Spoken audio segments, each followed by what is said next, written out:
All right. Welcome back, my Blasian Nation.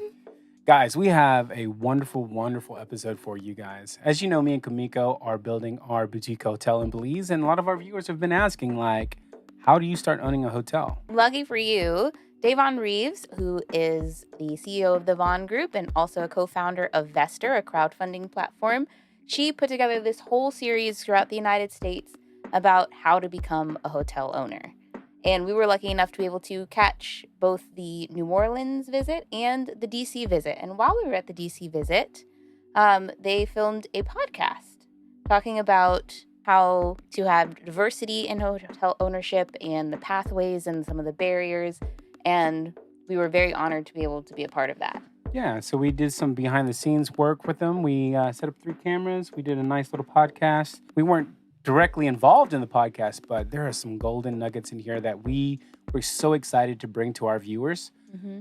So, like we said, we're in DC, and here's the podcast of talking about how we can increase diversity in hotel ownership. But first, here is a little intro from Davonne Reaves. She's going to tell you about who you're going to be seeing and a little bit about the podcast that they do.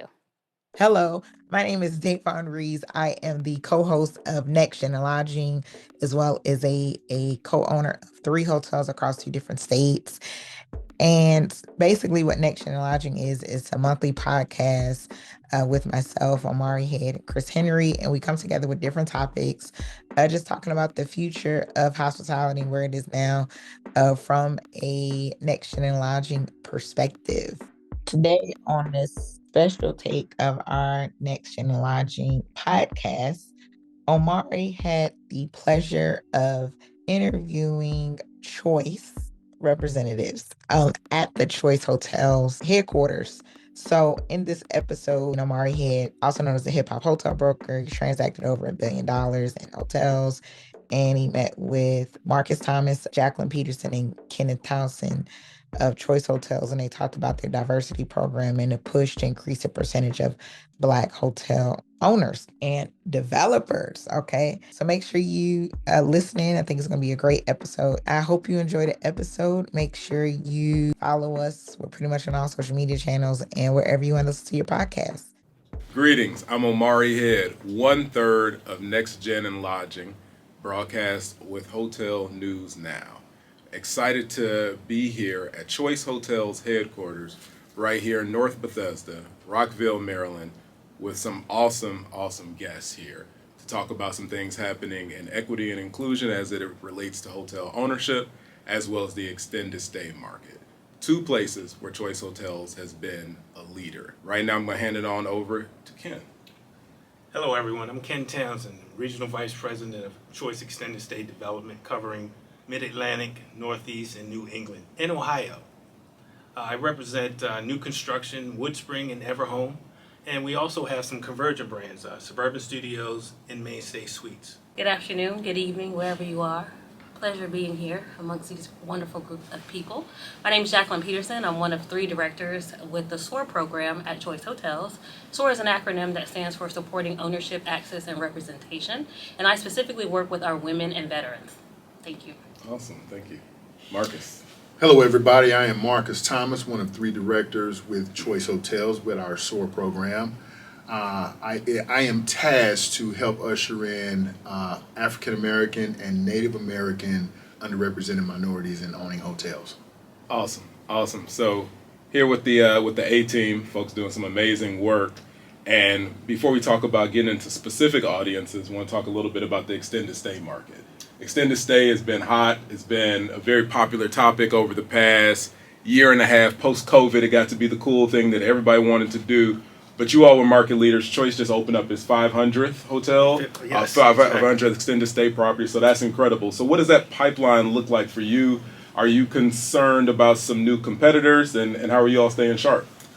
Yeah, we're always concerned about the competitors, but we're more concerned about the economy and interest rates and things of that nature. We have a strong brand. We have Woodspring Suites as one of the top performing economy extended stay brands that can achieve a GOP of 57%.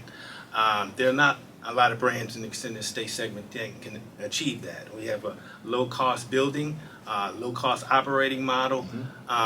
Basically we have 122 keys that 6 to 8 employees can manage. It's a little different operating model than your transient hotels. And Choice has invested millions of dollars into extended stay. Woodspring actually is the top extended stay brand with Choice, but also we created a new brand called Everhome Suites. Everhome Suites, which actually touches the clear space in that mid-scale extended stay space. Right now, Choice has put in pretty much close to $500 million into developing Everhome Suites, and Choice itself is developing those across the country. I think right now we have 5 or 6 Everhomes open, and we have probably about 20 under development. So Choice is all in with extended stay. And not only that, from a convergence perspective, we have a lobby in the box, kitchen in the box. So we're always creating new ways to make that conversion aspect, simple and easy, almost like hitting a simple button. I love it. I love it. So when you talk about that conversion market and some of the things that came up, kitchen in the box, lobby in the box that just rolled out, it's really a testament to Choice's innovation. That innovation extends to the equity and inclusion platform. So formerly known as emerging markets and now the SOAR platform, what was kind of the impetus behind the shift in identity there? I guess at some point you do have to reinvent, yourself. I mean, we have got competitors that are out that are, promoting their programs as well. So Choice felt like they needed to reinvent what we've been doing now for, going on 21 years. Incredible. We've been walking the walk, and this has been way before George Floyd. So Yeah. I would say that pretty much is the impetus. It was time to rebrand it, time to reemerge as something bigger and even better.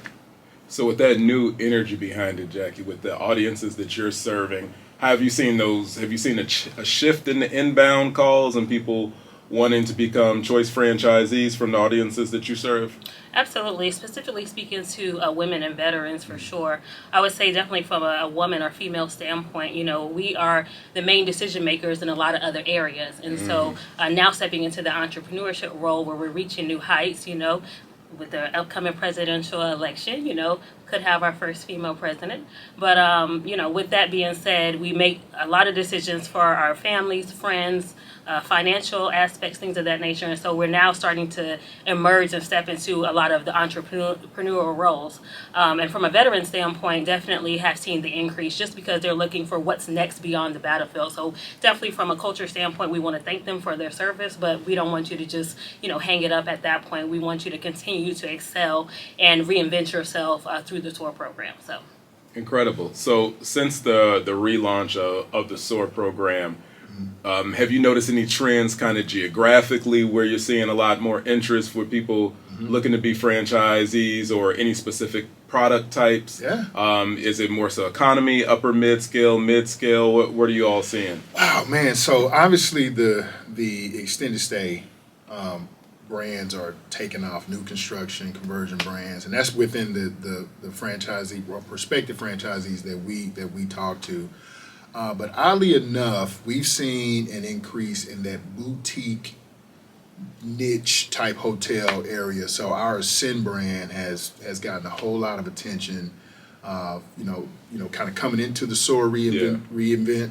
But even since then, it's kind of taken off even more. So that those brands, those boutique brands, and our extended stay brands, for us anyway, we've seen a significant increase in. So that would be Ascend. Is it Radisson Individuals? Radisson Individuals now. Just relaunched, and I know Clarion Point is that's a hard brand. It's still a little bit more flexible. Kind of a boutique meets brand, type area. Okay. So we've seen some in that area, and we've got a couple of clients that are doggedly working after those deals. But that Radisson Individuals, the positioning of that brand is more upper upscale now. So there's some real good white space we can fill there. But yeah, we've seen the Radisson Individuals. Our Radisson brands are taking off, obviously, since our purchase of Radisson. But that Ascend and Radisson Individuals, they are very, very popular right now. So Marcus just mentioned extended stay. So what does that look like for you? You're getting these inbounds from these folks that are successful entrepreneurs in other categories and other capacities, and they say, hey, I want to get into the hotel space. I was talking with Jackie, said extended stay is really where I want to be. they call you. What's the next step that you tell them, Ken? Other than get their money up. I usually, What is the next step?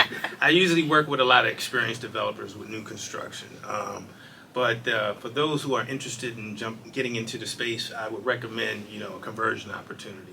So when I get those type of clients, I kind of involve Marcus and Jackie in that process to kind of qualify them and kind of educate them, and we educate them together as far as the process to buy the hotel. We talk about certain terminologies like the PIP, your capital stack, and things of that nature, a management company, all those type of things. We kind of educate them on that, and then we have different brokers like yourself that may give us some opportunities to, hey, here's a hotel for sale, and then we have our conversion brands with Mainstay and Suburban to say, hey, here's a hotel you could buy, and here are the conversion brands that you can convert it to, and here's how that process works in the timeline.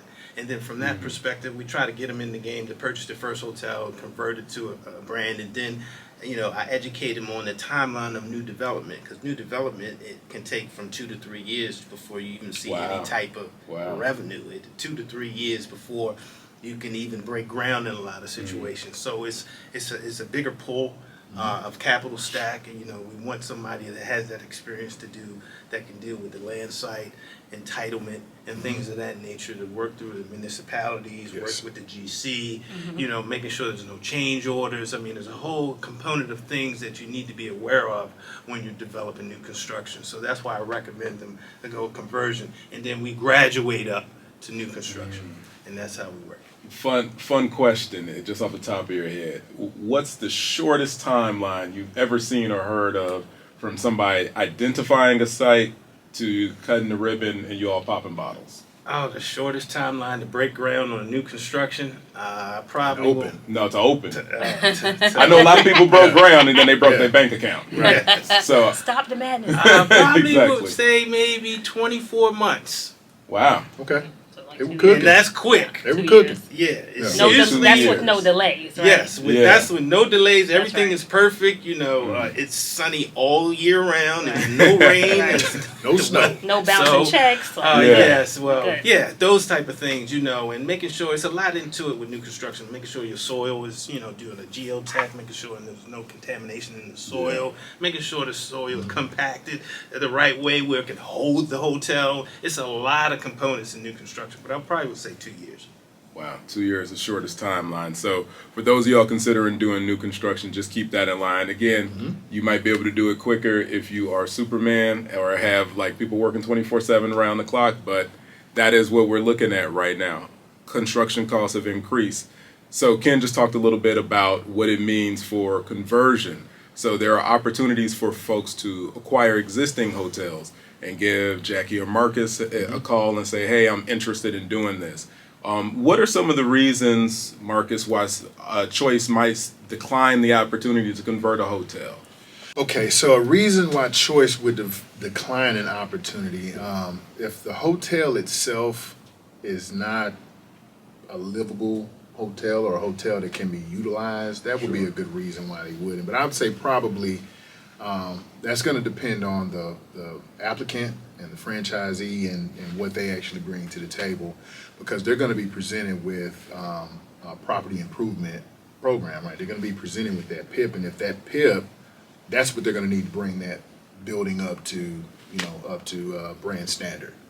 So yeah, if they're not able to complete that PIP or they're not able to qualify on paper at least, that would be probably a good reason why we would decline that opportunity. Absolutely. So if you're having a similar conversation, Jackie, or somebody says, I really want to put a Quality Inn right across the street from this other Quality Inn. Never happened.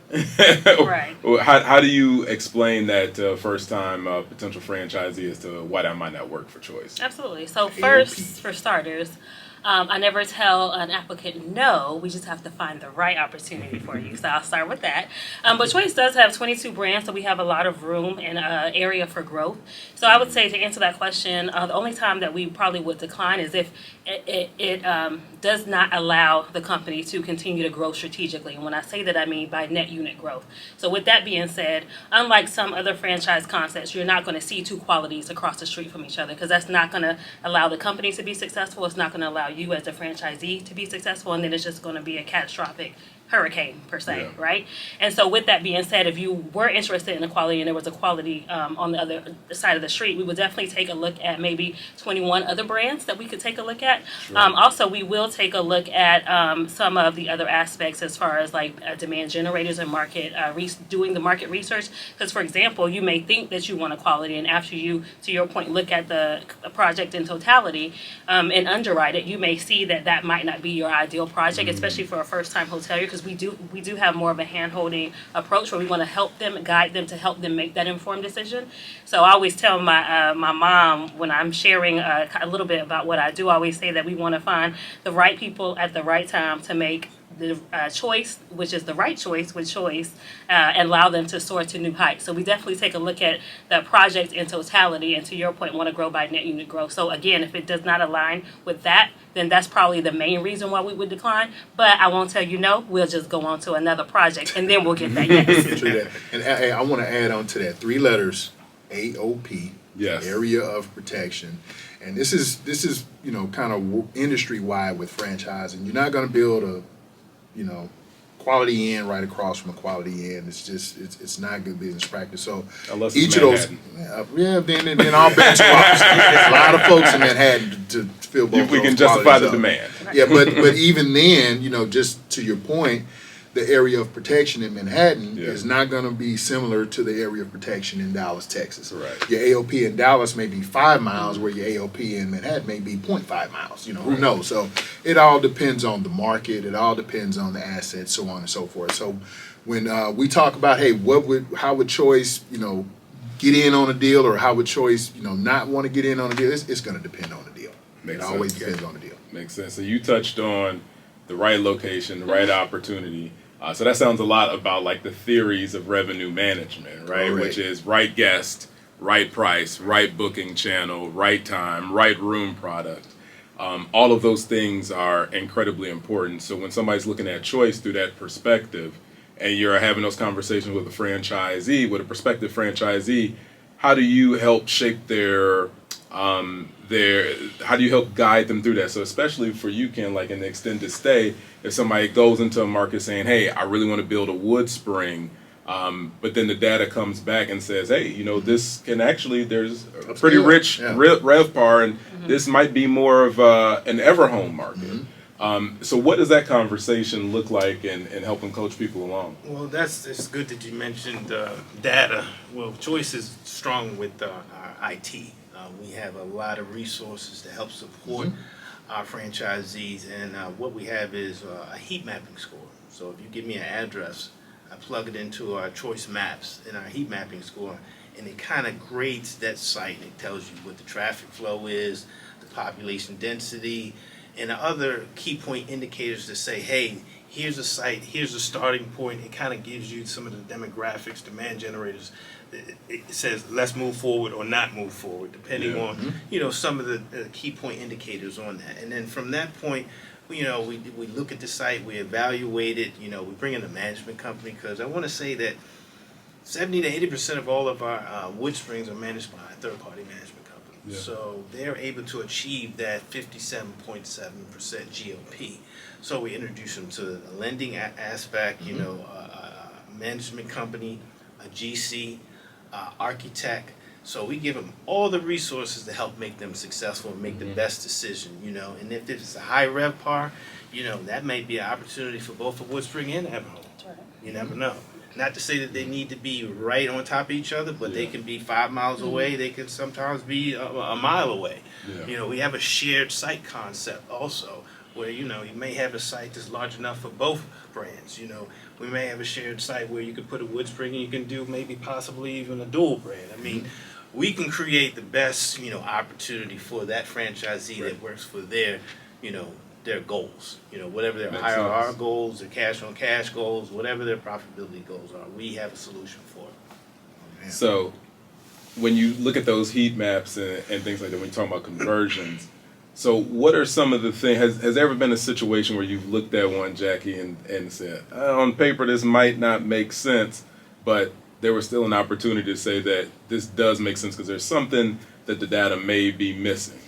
And once you got to see the sticks and bricks and also to Marcus's point, it depends on who the potential franchisee is, right? And sometimes those people are pillars in the community, and that hotel can have a very different result. Especially they bring in the right management company, they engage somebody like Synergy to get involved, and it could be a very different outcome than maybe another franchisee. So what would a situation like that look where you say, you know what, let's go operate outside of the data? I think, excuse me, for me, I've seen that a time or two, and that's where I was saying they come with this vision and idea, and I'm like, great, I'm totally glad that you have the interest, you want to do this, but after we start looking at the data, the numbers, the market, it's like, wait a second, and to Ken's point, that might lead into you doing a dual brand, or just a concept such as a sin or something of that nature that you had not thought of before, and that's what I really like about Choice, is that we do have the 22 brands, and they each command their own type of patron, so again, you may come with an idea, and as you work through the deal, and that's what we do as far as hand holding with them, because they don't know a lot of the behind the scenes or how to work a deal, and so as we guide them and kind of work through the deal together, it kind of lends for a bigger I guess spectrum in terms of looking at the overall project, and that sometimes leads into bigger, to Ken's point, opportunities where they may have a large acreage of land and they thought they were looking at one hotel, but it turns into multiple. So I love it. I love it. So when you start talking about those multiple deals, and we start to see that single unit owner become that multi-franchisee and really build up their hotel ownership portfolio, and that's what's been so great about the SOAR platform, is to see that happen, is to see folks just start with their first choice property and keep growing. Right.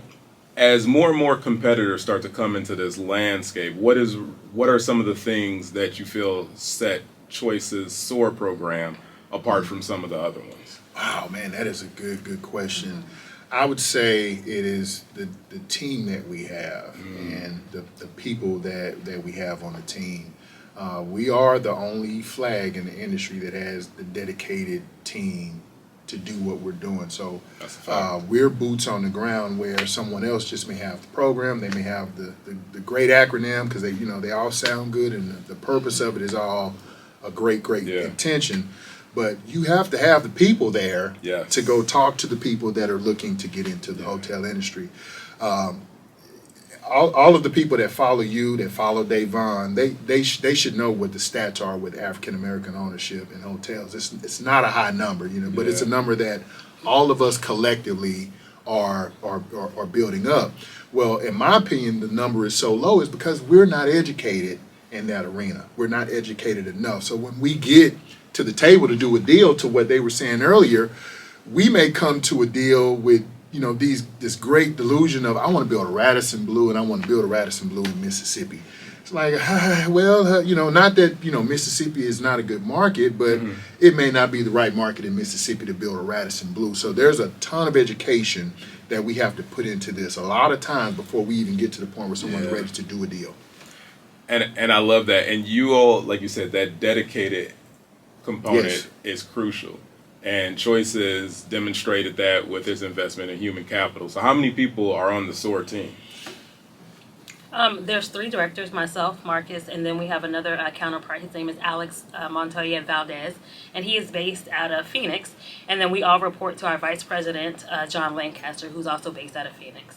Yes. Shout out to John. Shout out That's to right. Alex. Big John. Yeah, we're missing them today. We are. So just great team. And like you say, it's not just the capital investment of, we'll give you some incentives, but it's really that they have dedicated persons there to help you through the process. So that's what I think really sets you all apart. Yeah. And again, it's been that way for a number 21 of years almost. 21 years. Yeah. Yeah. So where else, from an innovation standpoint, do you feel that, and I'll kick this over to Ken, do you feel that Choice is really leading the way? We know extended stay, but anything specifically about how you all are approaching extended stay? Because you seem to got it mastered. You got 4 brands. And somebody might say that that's too many, that's cannibalization, but No, not at all. I mean, really, we just extended stay is here to grow and continue. We don't have enough extended stay hotels. There's not enough. There's the unconstrained demand, yeah. Yeah, so the demand is higher than the supply right now, and the way things are with the economy, interest rates, new development has slowed down in a lot of arenas. So there's still going to be more demand for extended stay than there is supply. So we take it as a compliment that the competition is kind of copying some of our brands in a certain way and things of that nature, because Woodspring, it was created by Jack Davonne. Yeah. And Choice bought Woodspring in 2018. Yeah. Perfect and timing. Brookfield bought the brand, the hotels. I think it was 100 hotels. Yep. And then later on, COVID came and we showed resilience. We didn't close any brands down, any hotels down. As far as Woodspring is concerned, it showed great resilience to the point where I think we averaged about 78% occupancy during COVID, Absolutely. where other hotels were closing down. So then Brookfield took advantage of that great performance and that great resiliency, and actually, was our largest franchisee and sold 110 Woodsprings. Yeah. I want to say in 2021. For $1.5 billion, and that just created this haze, frenzy of, I want extended stay. What about? Tell me more about extended stay. Why is extended stay so resilient? Why is it working? It's really like a studio apartment that allows some hotel stays, or a hybrid studio apartment concept, where you can stay long term or you can stay short term. But when you are in a non-extended stay hotel, you can't stay 3 months, 30 days, 3 weeks, and prepare your food. When you stay in a different type of hotel, you have to eat out 3 times a day. Correct. So extended stay gives you that option and things of that nature. It's a great product for relocation, visiting nurses, as far as those clients and customers that need that, the government, DOD, and things, and construction companies and project managers. So Healthcare too, travel healthcare, all of nurses. these people need that type of accommodation. That's right. And Choice has it, and it just continues to grow. So we welcome competition. Our brands are good. We have great support. We have a real estate team that actually helps you find the site. We have support that helps you evaluate the site. We have the resources to help you manage the site, help you build the site, help you draw the site. So we give you everything right there, in your hands to make you successful. And that's what really separates Choice from technology or any perspective. I don't know any other brands that hold your hand or walk you through all the way until you open. I love it. And even thereafter too. Yes. And so not just the extended stay sector that's resilient. There's been a lot of where would you say it's kind of that next hot sector? If you just had to guess, this is just a Marcus and a Jackie guess. What does your crystal ball say is the next hot sector? I mean, for I hospitality? I mentioned it earlier. That boutique lane it's taken off. You've got the travelers now. It's not just the boomers and the Gen X's. You've got the millennials. You've got the Gen Zs that are traveling now, and when they travel, they're looking for more of an experiential type deal with a hotel as opposed to just getting a hard brand.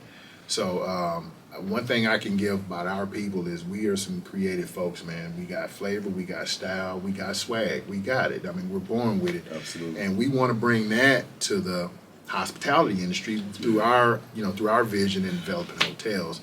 So for me, I think that's what I see that's kind of next up, if you will. And Choice is investing in that area as well. So you'll see a lot of buzz about upscale by Choice now because we're into that space and we're growing in that space. So I would think that's for us. I think that's probably what's next up. Jackie, you agree with that I sentiment? would agree. For the culture, lifestyle, little bebop, little hip hop, Absolutely, flavor, absolutely. So I'm finna the shameless plug here. We've got a gentleman that is working in Lafayette, Louisiana right now on a Zydeco themed hotel. Right. Yeah. Lifestyle is Right. is where it's at, and Yes. that's an incredibly important thing to note. Where hospitality, I always tell my students, everything converges in hospitality. Correct. So I appreciate the opportunity to sit and chop it up with you all and talk about SOAR, talk about extended stay, and talk about all the things converging in hospitality as it relates to equity and inclusion, entrepreneurship, and the SOAR program. So man. again, it's Omari Head with Next Gen and Lodging. Thank you so much, Marcus. Thank you so much, Jackie. Thank you so much, Ken.